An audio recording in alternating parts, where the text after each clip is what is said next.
그럼 여기서 우선 제일 많이 사용되어지고 있는 부동산 계약 중에서 아파트 매매 계약서를 가지고 살펴보도록 하겠습니다. 계약서 내용을 보시면 매도인과 매수인, 쌍방은 아래 표시 부동산에 관하여 다음 계약 내용과 같이 매매 계약을 체결한다 라고 되어 있고요. 1번에 보시면 부동산의 표시가 있습니다. 부동산의 표시, 주소죠. 물건지의 주소, 계약하고자 하는 부동산의 주소.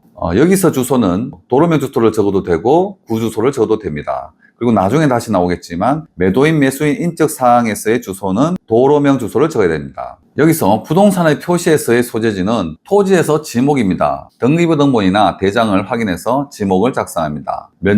면적은 아파트 매매이기 때문에 아파트 전체 부지의 매매, 전체 부지의 면적을 적습니다. 그 다음 대지권 종류. 통상적으로 대지권은 소유권 대지권입니다. 대지권 종류에는 소유권 대지권과 지상권 대지권 등이 있는데 대부분 소유권 대지권입니다. 소유권 대지권이라고 작성하시면 됩니다. 다음 대지권 비율. 대지권 비율은 등기부등본을 확인하시면 대지권 비율이 나와 있습니다. 이게 중요한 것은 이 아파트 면적, 전체 면적 중에서 나의 지분이 얼마냐 하는 것입니다. 특히 재건축을 앞두고 있는 구축 아파트인 경우에는 이 대지권 비율이 굉장히 중요합니다. 대지권 비율이 얼마냐? 대지권 비율에 따라서 대지권 비율을 많이 가지고 있을수록 재건축에 유리하겠죠. 한 집당, 한 세대당 땅을 많이 가지고 있으면 그만큼 땅이 넓다는 것이고, 그러면 재건축을 추진할 때 사업성이 나오기 쉽겠죠. 다음은 건물입니다. 건물에서 구조, 이것도 역시 마찬가지로 등기부등본을 확인해서 구조, 철근 콘크리트, 대부분 철근 콘크리트입니다. 다음은 용도도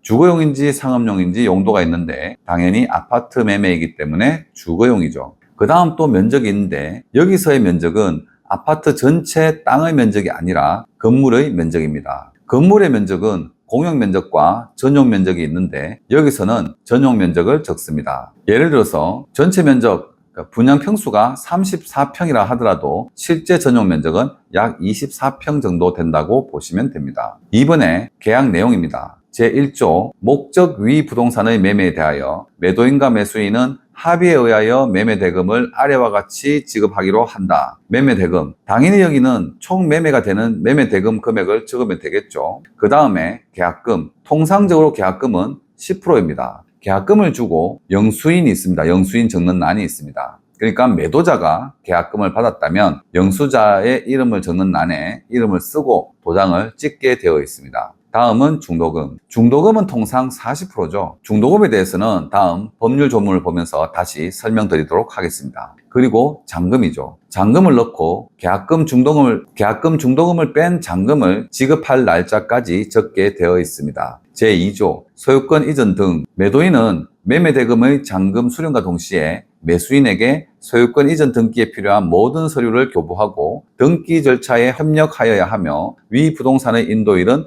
몇 년, 몇 월, 며칠 이렇게 적으면 되겠죠. 잔금 수령과 소유권 이전에 필요한 서류를 교부해라. 서로 동시 이행 관계죠. 근데 서류가 준비 안 됐는데 잔금을 넣으면 될까요? 안 되죠. 또 잔금을 줬는데 서류를 줘도 됩니까? 잔금을 안 주는데 서류를 주어도 됩니까? 안 되죠. 서로 동시 이행 관계입니다. 실제로 서로 동시 이행 관계를 안 해서 낭패를 본 경우의 사례를 보면 상속이 되어서 삼형제가 가지고 있었는데 이 삼형제가 상속을 받아서 이 아파트를 매매합니다. 매매를 했는데 막내 동생이 이 아파트에 전입신고가 되어 있었습니다. 당연히 매매를 하면 전입신고까지 다 빼야겠죠. 근데 전입신고를 빼겠다는 얘기만 듣고 잔금을 주었습니다. 잔금을 줬는데 이 세입자가, 이 막내가 전입신고를 빼지 않았습니다. 당연히 법적으로도 전입신고를 빼는 방법은 있습니다. 하지만 시간이 걸리죠. 그래서 시간이 지난 뒤에 해결은 되겠지만 잔금이 넘어가고 난 다음에 며칠 동안은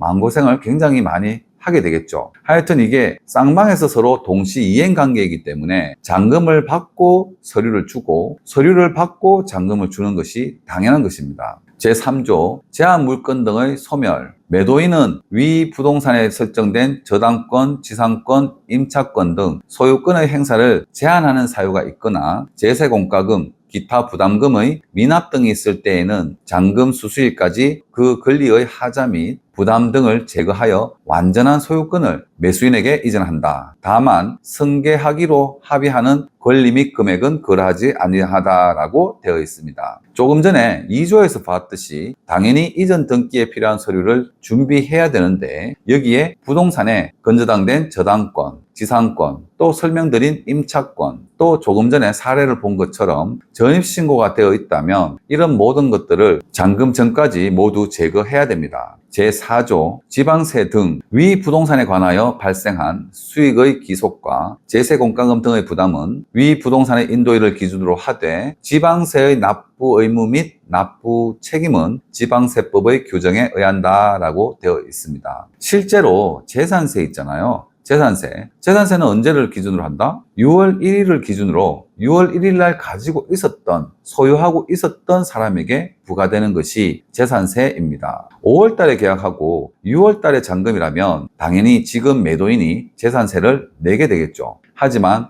5월 31일 날 등기를 마치고 나의 소유가 되었다면 6월 1일 날 내가 소유하고 있었기 때문에 재산세를 내어야 합니다. 이런 부분들은 현장에서도 공인중개사분들이 짚어줄 수 있지만 기본적으로 알아둬야 될 상황입니다. 그래서 솔직히 사자마자 재산세가 날라오면 경제적으로도 부담이고 기분이 안 좋겠죠. 당연히 이 부분을 분명히 짚어야 됩니다. 제5조 계약의 해제, 매수인이 매도인에게 중도금이 없을 때는 잔금, 중도금을 지급하기 전까지 매도인은 계약금의 배액을 상환하고 매수인은 계약금을 포기하고 본 계약을 해지할 수 있다라고 되어 있습니다. 근데 여기서 중도금이 또 굉장히 중요합니다. 왜냐하면 중도금이 지불된 이후에는 계약을 해지할 수가 없습니다. 중도금이 지불된 이후에는 민사법의 원칙에 따라 계약 해제 책임이 있는 당사자는 상대방에게 손해배상을 하여야 계약을 해지할 수 있습니다. 중도금까지 지불되었다면 매도인과 매수인은 내부적 공유자인 것입니다. 중도금 지불 상태에서 계약을 해제하고자 하면 서로 합의가 된다면 가능하지만 합의가 안 된다면 법적 소송 외에는 방법이 없습니다. 사례를 보면 예전에 어떤 시점에서 아파트 가격이 급상승하는 시점이 있었습니다. 그 시기에 매매 계약을 했는데 계약금만 준 상태에서 아파트 가격이 올라간다 그러면 매도인이 계약을 파기하자고 할 수도 있습니다. 배액 상환하고 계약을 파기할 수 있다. 그래서 매수인 입장에서는 빨리 중도금을 계좌로 송금해버리는 경우도 있습니다. 중도금 지불 후에는 계약을 해지할 수 없기 때문이죠. 소송을 통해서 계약을 해지할 수는 있으나 당연히 손해배상을 해야겠죠. 또 현장에서는 실질적으로 내가 이 물건을 꼭 매입을 해야겠다면 계약과 동시에 계약금도 지불하고 중도금까지 지불하는 경우도 있습니다. 그래서 팁을 드리자면 내가 꼭 소유하고 싶은 부동산이라면 어떻게 해서든 계약과 동시에 중도금을 줄 수 있도록 해야 합니다. 여기서 중도금은 몇 프로여야 된다는 규정은 없으므로 10억짜리 아파트에 계약금 1억과 중도금 1억으로 계약서를 작성하고 2억을 송금한다면 중도금 지불이 된 계약이 되는 것입니다. 제6조 채무불이행과 손해배상의 예정. 매도인 또는 매수인은 본 계약상의 내용에 대하여 불이행이 있을 경우 그 상대방은 불이행한 자에 대하여 서면으로 che고하고 계약을 해지할 수 있다. 그리고 계약 당사자는 계약 해제에 따른 손해배상을 각각 상대방에게 청구할 수 있으며 손해배상에 대하여 별도의 약정이 없는 한 계약금을 손해배상의 기준으로 본다. 여기서 내용은 이행이냐 불이행이냐. 서로 이행하면 아무런 문제가 없겠죠. 계약서 내용대로 계약금 주고 중도금 주고 잔금 주면서 등기 서류 주고 서로 이행을 하면 아무 문제가 없습니다. 모든 계약이 이행만 하면 아무 문제가 없습니다. 법적 문제가 전혀 없죠. 근데 불이행을 했을 경우 어떻게 할 것인가? 불이행했다. 잔금을 안 준다. 중도금을 안 준다. 어떻게 할 것인가? 그럼 손해배상 청구해야겠죠. 또 나는 돈 준비 다 됐는데 이전 등기를 안 해준다.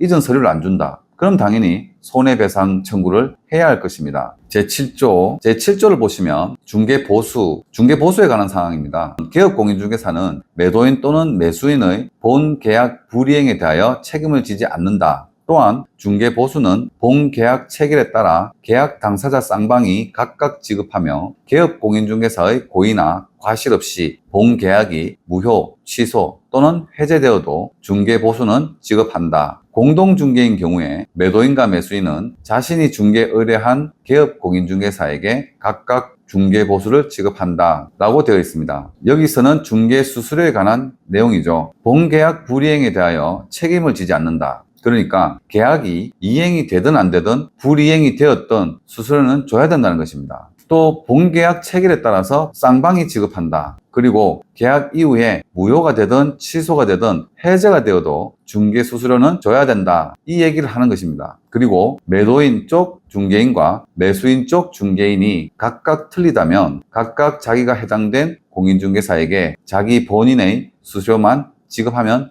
된다라는 내용입니다. 제8조 중개보수 외 매도인 또는 매수인이 본계약 이외의 의무를 의뢰한 경우 이에 관한 보수는 중개보수와는 별도로 지급하며 그 금액은 합의에 의한 것이기 때문에 제8조 내용은 아파트 매매 계약에서는 별도로 지급할 금액이 거의 없다고 보시면 되겠죠. 물론 별도로 지급하자면 등기부등본이라든가 서류 비용, 들어간 비용이 되겠지만 그 정도는 현장에서 공인중개사가 별도로 달라고 하는 경우는 없을 것입니다. 이 외에 예를 들어서 토지 매매 계약한다든지 이런 경우에는 부동산에서 설계도 하고 컨설팅을 해줄 수도 있기 때문에 그 컨설팅 비용이 발생하겠지만 아파트는 별도로 지급할 금액은 없어 보입니다. 제9조 중개대상물 확인 설명서 교부 등 개업공인중개사는 중개대상물 확인 설명서를 작성하고 업무보증관계증서 즉 공제증서 등 사본을 첨부하여 거래 당사자 쌍방에게 교부한다. 계약서 작성을 하면 공인중개사는 중개대상물 확인 설명서라는 것을 작성해 줍니다.